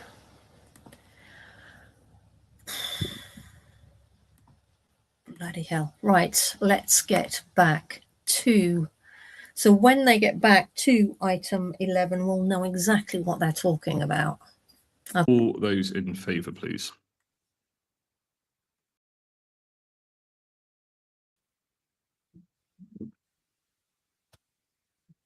Unanimous. Thank you. Item number 12 then, recommendations from the Overview and Scrutiny Committee held on the 10th of June 2026. Councillor Holliday. I don't have any formal recommendations. I've got an informal recommendation which doesn't require voting, and that is that all members should visit a water recycling centre at Anglia Water's behest, so that we're more familiar with water recycling. Okay? Thank you. No, thank you. Okay. Item 13, Scottow Enterprise Park, reporting of delegated decision. For this item, I will hand over to Officer Blatch, the Chief Executive. This is just a record of an exercise of delegated power on behalf of myself and the Leader of the Council, as stated in the agenda. Thank you. Thank you, Officer Blatch. Item number 14, HR Advisor, Local Government Reorganisation. I will go to Councillor Tim Adams to introduce this item. Thank you, Mr. Chairman. So the consideration and decision in respect of this item concerns just a 20% increase of a full-time post, so amounting to 7 hours to support increase in demand and activity expected around local government reorganisation, but of course other growth factors. We've seen them recently. I will say that I'm disappointed with the narrative that's emerged around this already, with social media, print media, and a very partisan commentary. So it's now my turn. Our absence rates sit, in fact, below the national average across both public and private sectors combined, and our rate sits at around 8.1%, national average recently 9.4%. We've sat below that average position for some time now, but we have unfortunately seen a handful of staff who have been long-term absent due to factors which included family or health, neurological and cancer illnesses. That's pushed those figures up, of course. I've seen a narrative emerge around workplace stress, and that's not reflective of what's happening in this organisation. We are not seeing lots of long-term absence as a result of workplace stress here. But we are talking about a handful of staff in an organisation of 300, and long-term sick days, just 1.48% of total working days of the organisation. wide. But we are a supportive and compassionate employer when our staff are facing such challenges as you would expect and hope, of course. And, you know, I think that's reflective of as well the fantastic work that's done across every section of this council. So I've got no real interest in the, frankly, dogmatic tripe posted across social media about this, and I'm disappointed that some have associated themselves with it, particularly following the previous commentary in this chamber about pregnancy planning. We should be in a better place. I don't really know what the Taxpayers Alliance stand for, as they seem to reject, in fact, all public spending, as far as I can see. They just seem to be there just to sort of agitate. But the value of service provided to the taxpayers by district councils is being questioned here. And as with everyone else who questions the value being achieved by smaller district councils, I point them in the direction of the council tax bill that we have, and we of course make up less than 7.2% of the total bill amount in Norfolk. I live in a Band A house, so that's less than £120 for me. Of course, for anyone in a band higher, it's more, but I pay that off, of course, in a single month. And then we perhaps look to a service that we all use, and that's best example of that, of course, is bin collections. So if you were to go to a private sector bin collector and ask for a weekly 240-litre bin collection, many reputable providers in this space, and then ask that provider about their planning services, their environmental health services, their licensing services, and perhaps some of the discretionary service, how many public toilets they provide, and then come back and tell me that district councils, small district councils, provide a poor value of service, and it's just not the case. So really disappointed to see that attack on actually just public services, but certainly all the staff that work within them.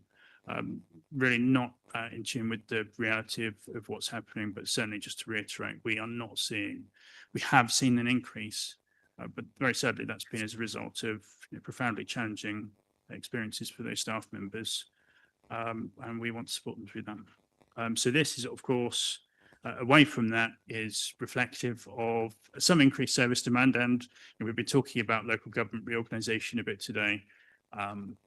We do expect pressure and service demand upon the HR team as a result of those factors. So we are being prepared for that. But this is actually a very modest increase. But of course, in line with policies, we need to bring that here to the full council for decision. So I propose the recommendations and look for a seconder. Thank you. Councillor Shires. I was raising my hand to second. Oh, fine. Just before we get to that point, does anyone want to speak on this item? No, fine. So we've got a proposer, we've got a seconder. All those in favour, please.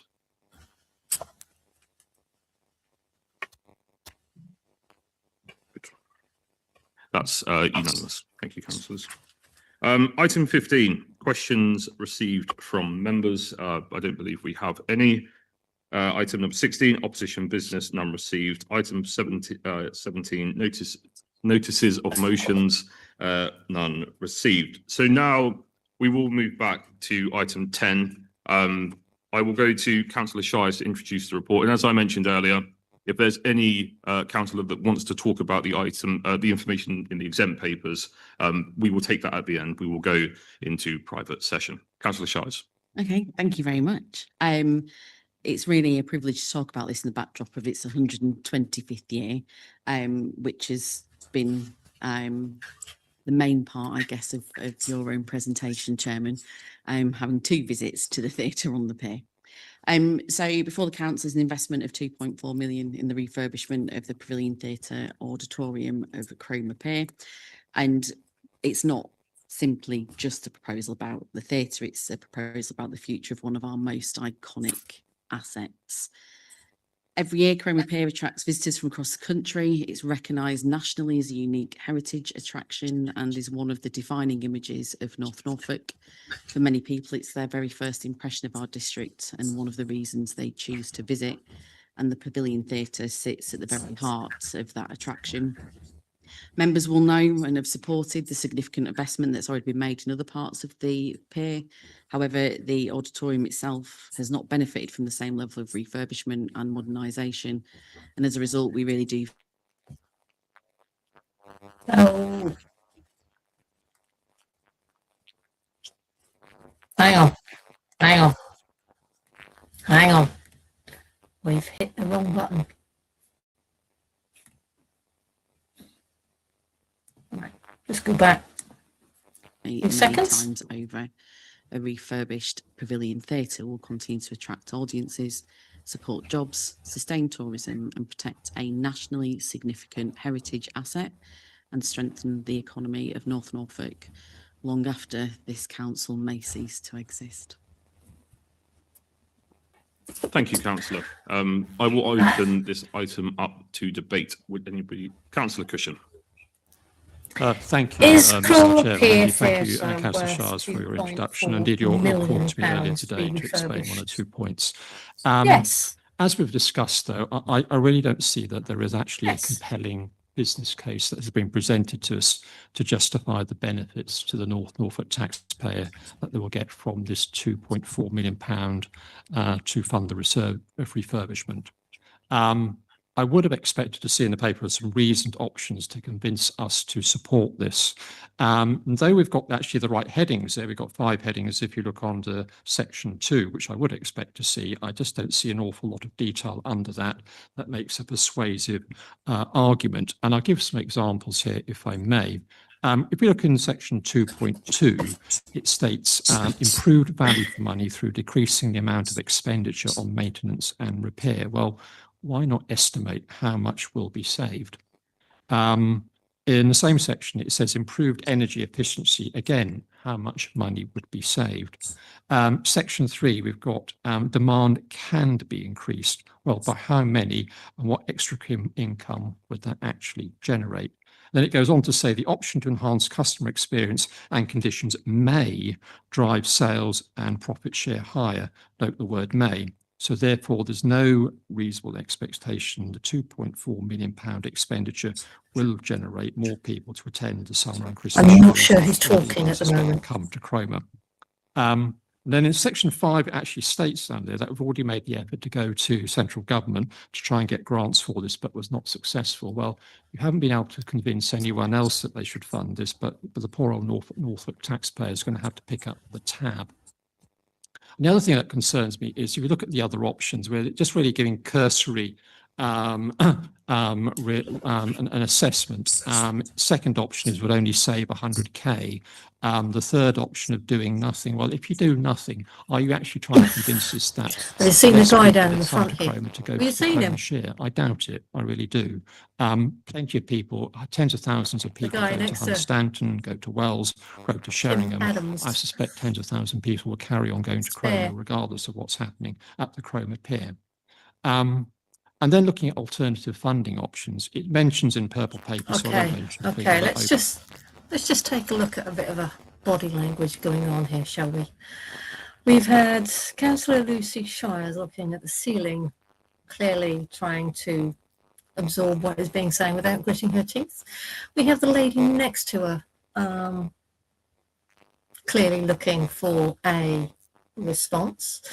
The gentleman next to that is, I think he's getting slightly pulled into what is actually being said here, because the chap over here, if you can you see where I'm pointing? If I get this guy is just, I think he'd like to be anywhere else but there, to be honest with you. Can you see my little arrow? I don't know if you can. The guy chatting is definitely coming from somewhere on the left-hand side of the bottom screen. I'm not recognising the voice. I don't know who what party he is involved in, but this is not going very well. Would make a contribution, but it's not a particularly large figure. The other thing I'd ask, well, why isn't Cromer Town Council ever tapped on the shoulder? When I last looked at their reserves, they got £650,000 city. Look at that, she's still looking at they Lucy never asked to stump Shires. up any contribution at all, even though that obviously benefits hugely to their town. It's got So this I'm not one challenging some behind. anti-peer as such. It's a listed, structured, and the Conservative group has supported every funding appropriation needed to Interesting. maintain that, which totals about Interesting. in the time that I've been a councillor since 2019. But on top of that, we've already had 170,000 spent on other parts of the Pavilion Theatre. So the spending of the 2.4 million, it's a nice to have, not a need to have.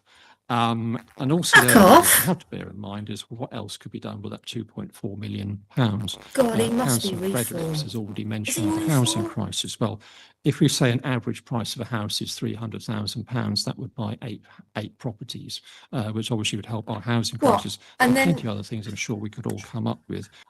And then we lose the pier. It's celebrated 125 years. It's a tourism attraction. It brings tourism in. It has summer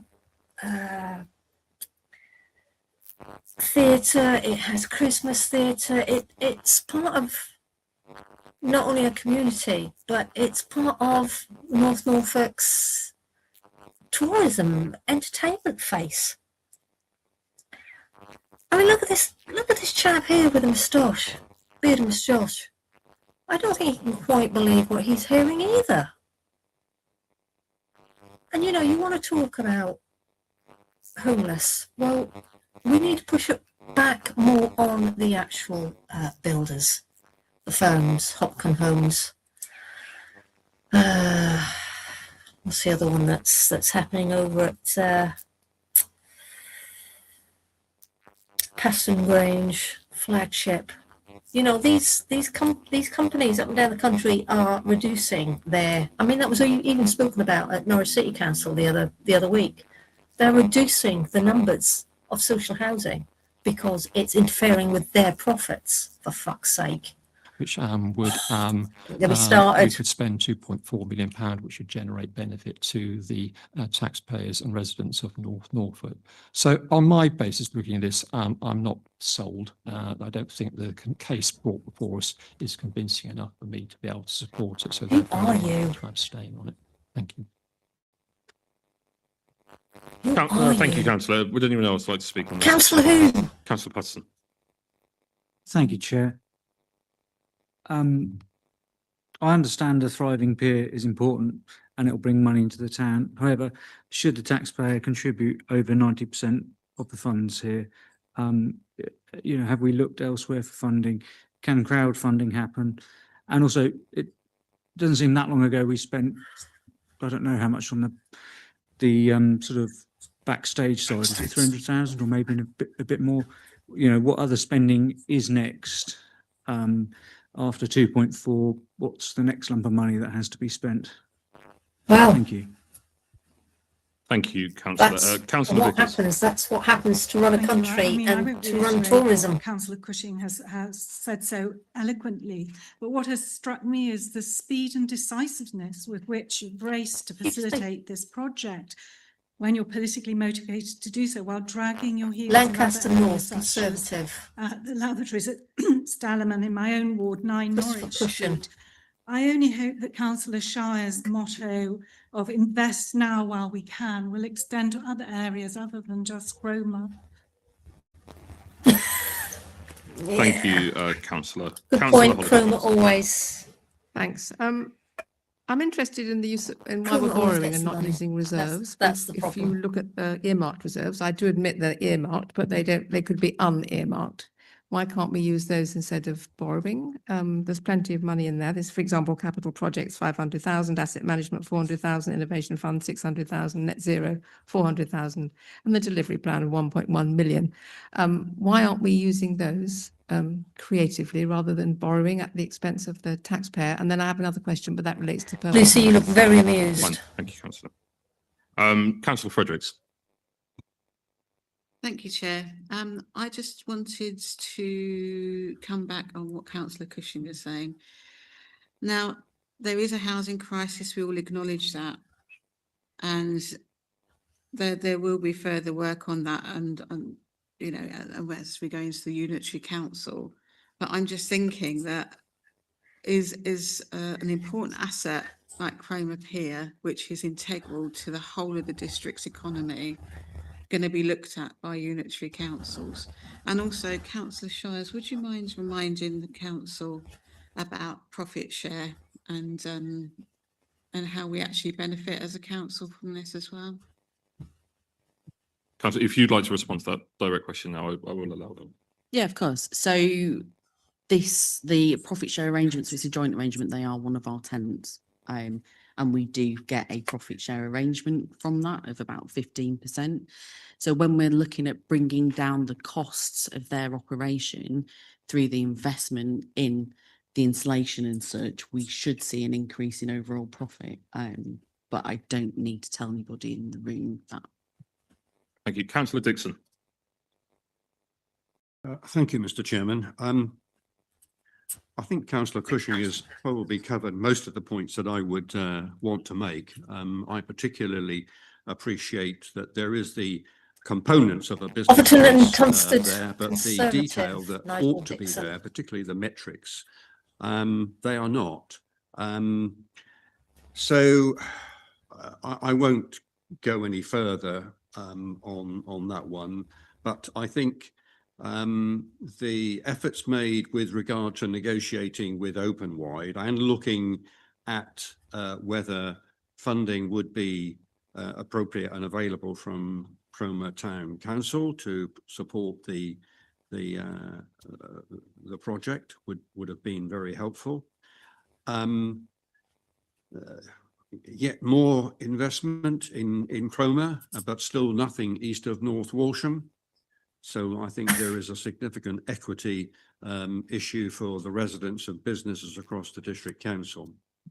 I don't doubt the merit of improving and investing in the auditorium, but taking account of the comments of the section 151 and the monitoring officer's comments, which we read earlier, 99, I will not support this item of business for the following reasons. Deficient financial justification and transparency, poor cost sharing, and the ease with which this administration resorts to dipping into the council taxpayers' pockets by yet more borrowing. Thank you, Mr. Chairman. Thank you, Councillor. Cllr Varley. Thank you, Mr. Chairman. I think it would be remiss of me, actually, if I didn't state that I was somewhat disappointed by some of the comments I've heard thus far in the chamber. It was noted earlier that this administration is in political means to progress this, but all of us in this chamber are able to progress this. Why wouldn't we want to ensure the longevity of this fantastic facility, which brings so much joy, so much tourism to North Norfolk, and the economic benefits because of that? Why wouldn't any of us in this room want to progress that?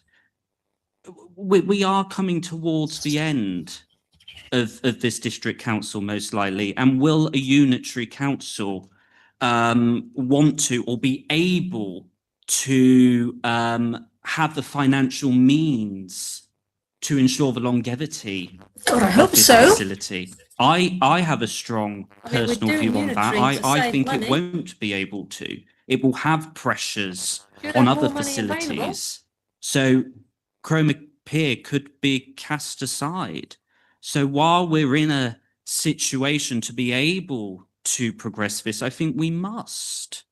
I think, Mr. Chairman, also this process is about what we have been doing as a council over a number of years now, and that's ensuring that we tackle the net zero aspects of our estate and our many buildings.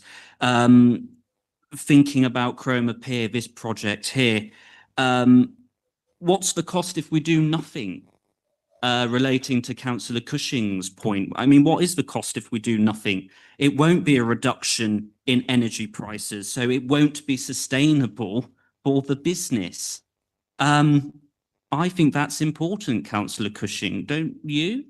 Also, these measures will ensure that people are comfortable in the space. Isn't that really important? We have people coming to watch these shows in the heights of summer, in the depths of autumn and winter. These measures will ensure not just good reduction in energy prices, but ensures that it's comfortable for them. That's fundamental, It's the upkeep isn't of the it? building, Adam. Anyway, It Mr. lasts Chairman, I longer. think I could go on at Really? length, but I think I better leave it there. But I really do hope that the opposition will take hind of this and won't politicise this really important paper which is in front of us. Thank you. Councillor Hankids. Thank you, Chair. Look, let me make it absolutely clear. I support this motion. However, I think there's one thing missing here. From a business point of view, purely business point of view, investing in an entertainment business is very, very risky. There is no question about it.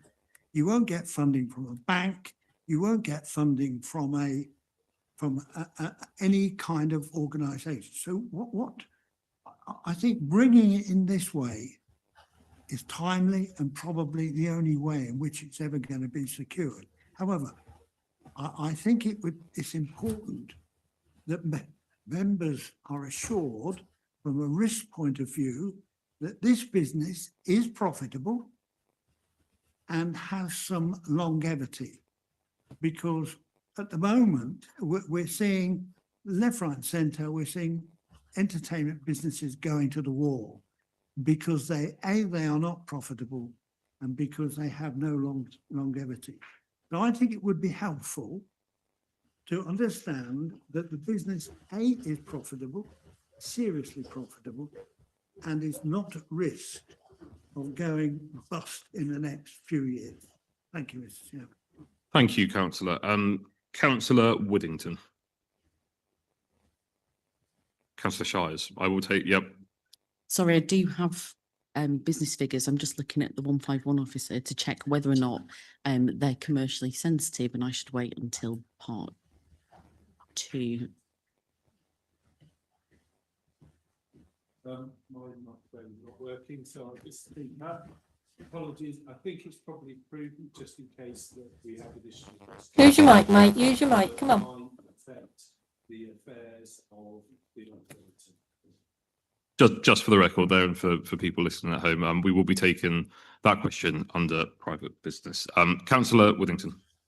Thank you, Chair. Showing I a think North it is Liberal Democrat. Disappointing that such a short time after we Portfolio celebrated for community leisure and 125 years outreach. of the pier, its birthday, and on the pier, and it was celebrated by so many people, not just from Cromer. People came from all over Norfolk and beyond for that celebration, because it is recognised what a significant structure it is. And for those of us who were there, who watched the video presented by Peter Stibbons from Cromer Museum and the presentation about the struggles that the pier has had since its onset, and it's halfway through the building of the first one, it was washed away before they'd even got it out into the sea, so to speak. So it's had a very long and difficult history, and it has only continued because a lot of people have put a lot of money in and a lot of hard work into that pier.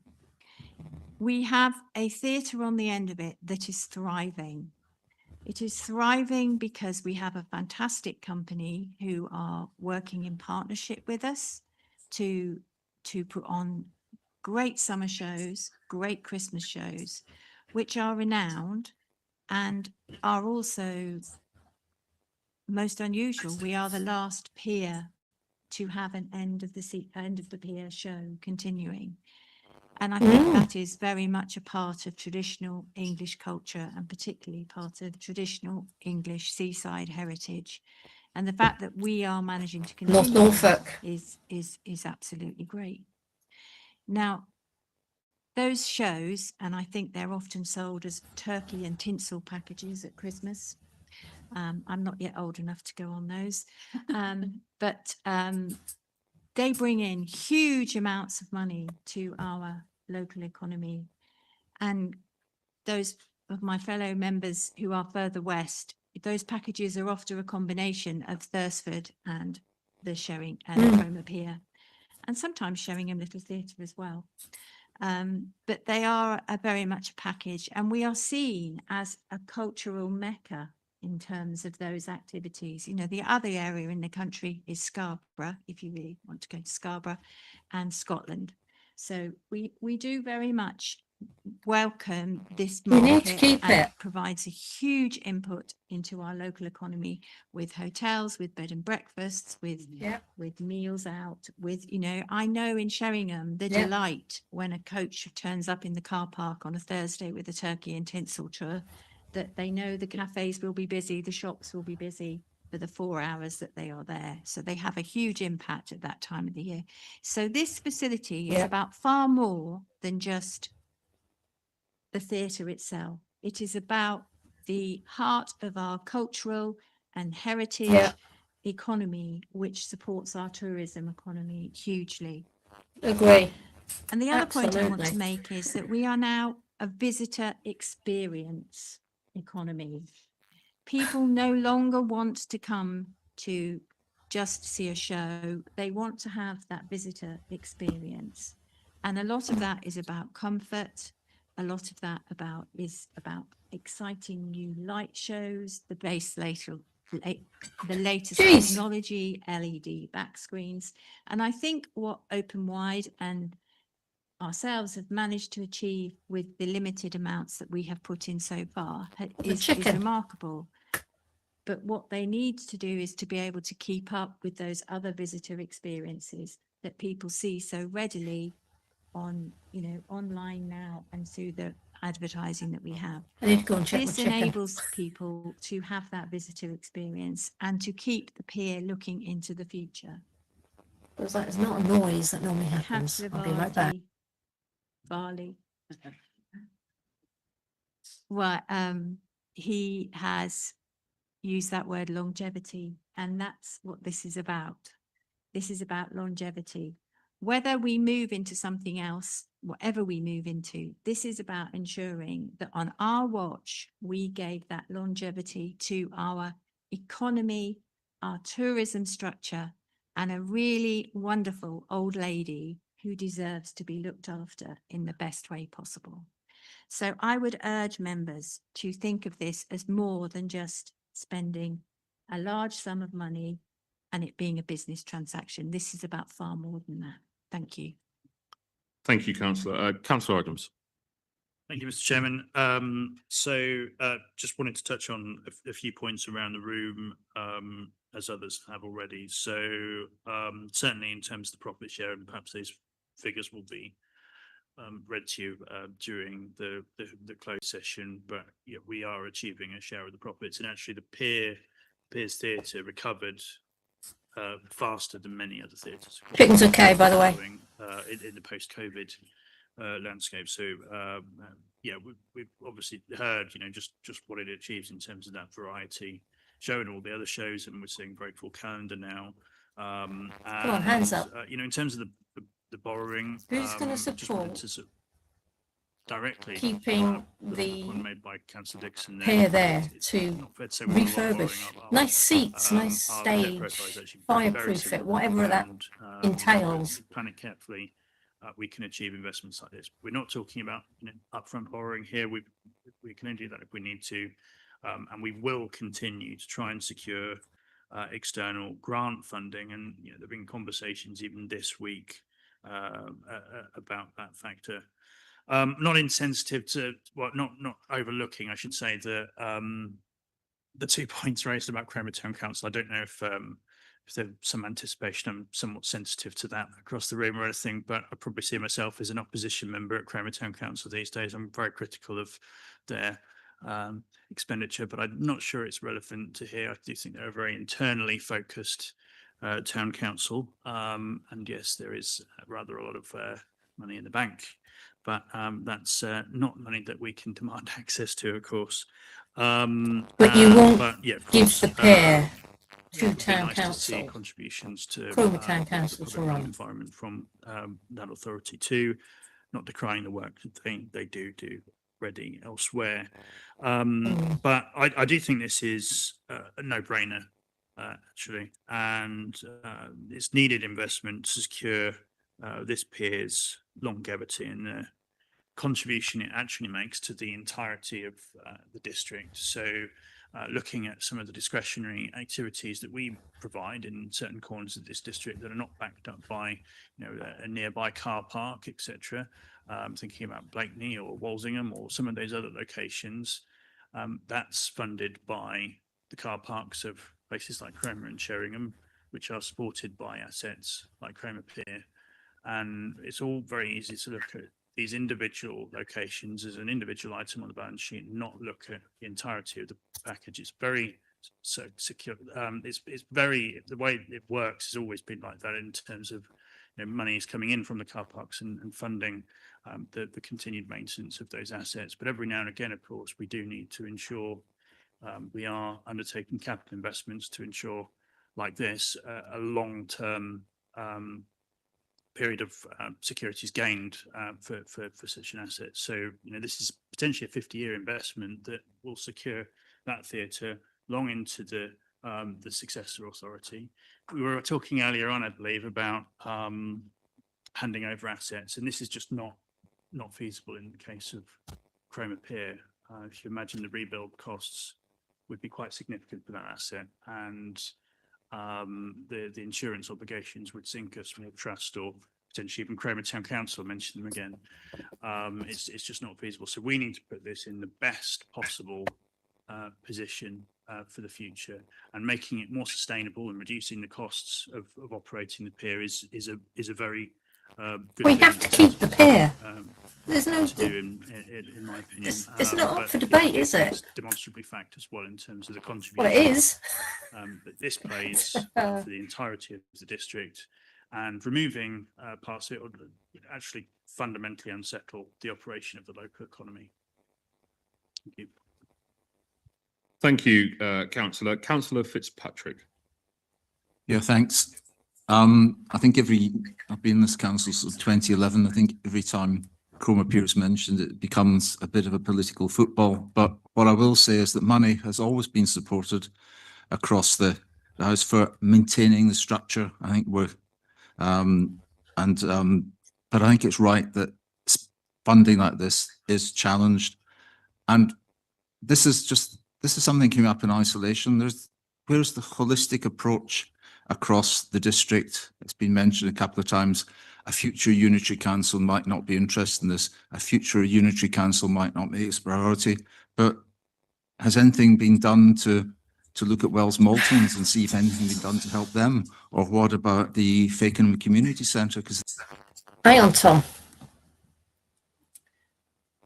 What I don't quite get my head around is everybody thinks when it goes over to unitary councils that we're going to have strangers sitting in the seats that don't know anything about Norfolk, its heritage, its tourism, its everything about Norfolk. Surely the people that are going to be sitting in the seats, in the unitary seats, are going to know about Norfolk, are going to know about what it is that we need, how we survive, our tourism. I can't believe that they are treating it like, well, could go to some stranger and they're going to turn around and say, no, well, no, because surely we're going to be voting them in because they are going to be fighting for Norfolk and wanting to keep Norfolk values there. Is that not the case?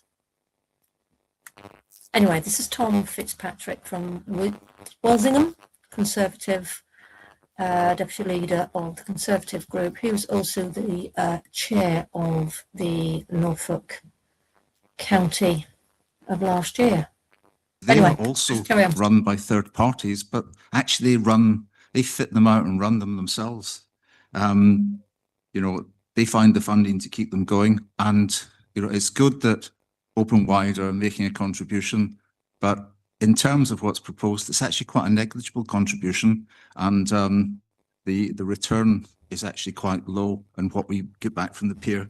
The other thing is, I've declared an interest in another attraction. I'm not going to mention Thursford to say, but if anyone wants to see what a well-run organisation looks like, look at the company house accounts.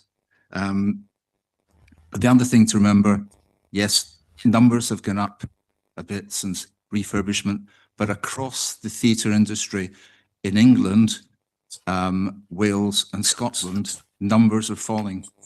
Numbers are falling. There's peaks, but the troughs are coming more and more.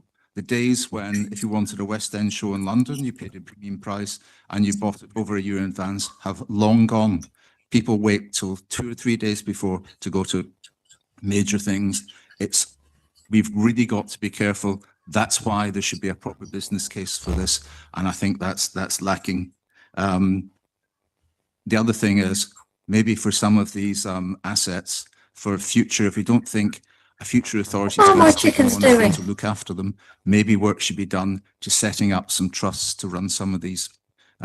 Say, structure the pier. I don't think anyone has any problem about supporting it, but See, they're this is not going happy. a bit over and beyond, and it's the first time we've really gone into borrowing like this in this council, and it does concern me.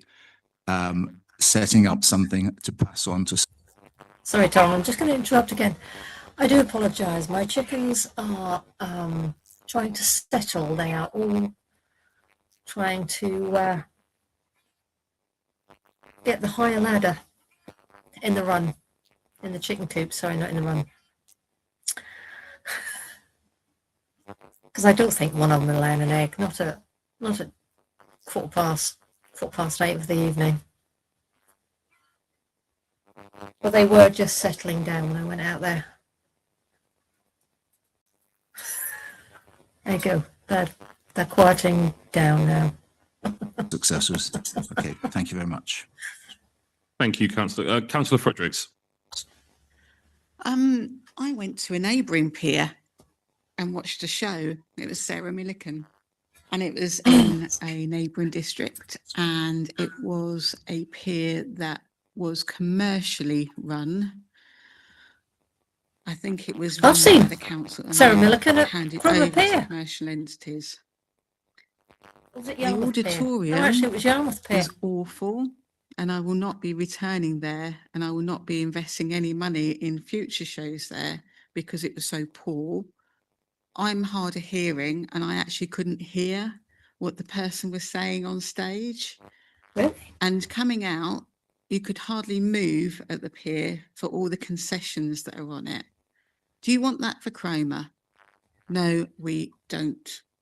We want Cromer to be in the public purse. We want it to be celebrated as it was a few weeks ago by our communities in Cromer. I can't even imagine what commercial enterprises would do to a historic pier that I'll be right back. that I went to last year to see a show. But as I say, I would never go back there. It was, you know, the toilets were awful, the auditorium was awful, and everything about it just wasn't a good experience. So by doing these investments, we're actually investing in visitor experience and getting them to come back and back and back and back again. So that's all my piece. Thanks. Thank you, Councillor. Now, I don't think I've missed anyone. There was quite a few people putting hands up there. Would anyone else like to speak on this item that hasn't already spoken before we move into part two? No, fine. Right, I've got some lengthy words to read out here, so please do bear with me. I do declare that under section 100A brackets 4 of the Local Government Act 1972, the press and public be excluded from the meeting for the following item of business on the grounds that they involve the likely disclosure of exempt information as defined in paragraph 3 of part 1 of schedule 12A as amended to the Act. Information in this appendix involves the likely disclosure of exempt information as defined in paragraph 3 part 1 of schedule 12A as amended of the Local Government Act 1972. This paragraph relates to paragraph 3, information relating to the financial or business affairs of any particular person, brackets, including the authorities holding that information. The public interest in maintaining the exemption outweighs the public interest in disclosure for the following reasons. The information is commercially sensitive, relating to commercial options being considered by the authority. Releasing this information would be likely to have a prejudicial impact upon third parties as well as the council in obtaining best value. Could I have a proposer to move Cllr Shires and a seconder, please? Cllr Adams. All in favour? Yep. Thank you.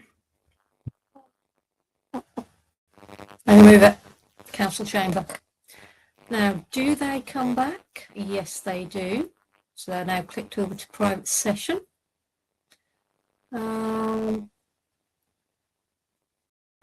Are they going to come back? That is the question. Okay, let's see where they're up to. Yes, I know. And second, so can I have a vote, please, for all those? Right, so this is where we're up to. I've just voted on something that I have no idea for. Sorry, it was my understanding that because it was from Cabinet, it's proposed and seconded. And No, that's fine. I just wanted to check because there's obviously been a lot of debate. Some of that's been answered in private session, of course. But yeah, I trust we've had a thorough debate on this, and we can now move to the vote. Thank you. no, thank you. I know you'd have a lot to So say, can I wouldn't you? have hands up high, please? All those in favour?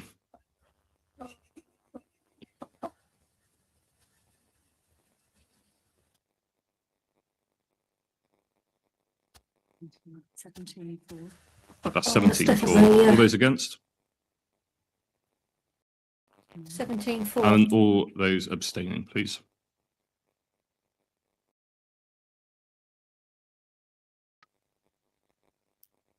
One, two, three. Councillors, four, thank you five, so much for your time this evening. That seven, brings us eight, to the nine. end of our meeting. Have a lovely evening, and may I just say what that I was hope for? England win tonight. So there we go. Thank you so much, and enjoy your evening. Right. Okay, so they voted on something that we have absolutely no idea what they voted on. I would assume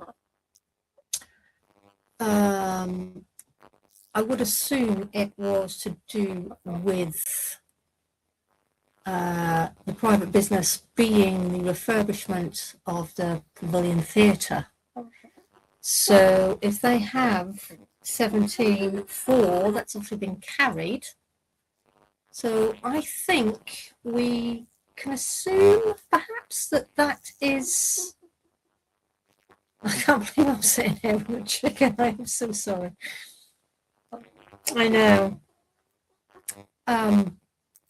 So I'm assuming they're going ahead with the 2.4. I will...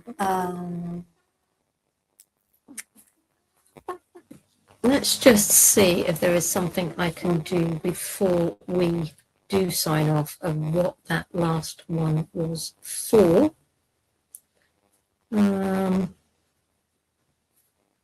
Please don't poke me.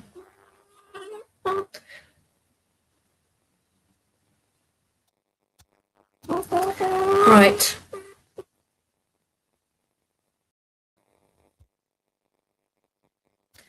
Okay. I did the 17-4, carried for the refurbishment. Okay, that is what I'm going to ask. Hang on a sec.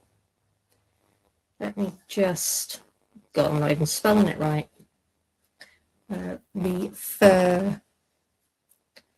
Refurbishment. Right, let's see. I would like to know the answer to that before I sign off. because that was the private thing that they spoke about. I will give 5 minutes. I know. I'm busy. Yes. Are you going to go and settle down now? Are you? I need to give this girl a bath because she has a very, very sore skin at the moment. Obviously not going to be happening right now. Right, what I will do is when I get the message back on what that was voted for, I will put it in the you'll see section, the description section on the video, and then we will know if 2.4 was carried for the refurbishment of the Cromer Pier. And after all of that, after 2 hours, 10 minutes, I'm now going. So, yeah, thanks for watching, and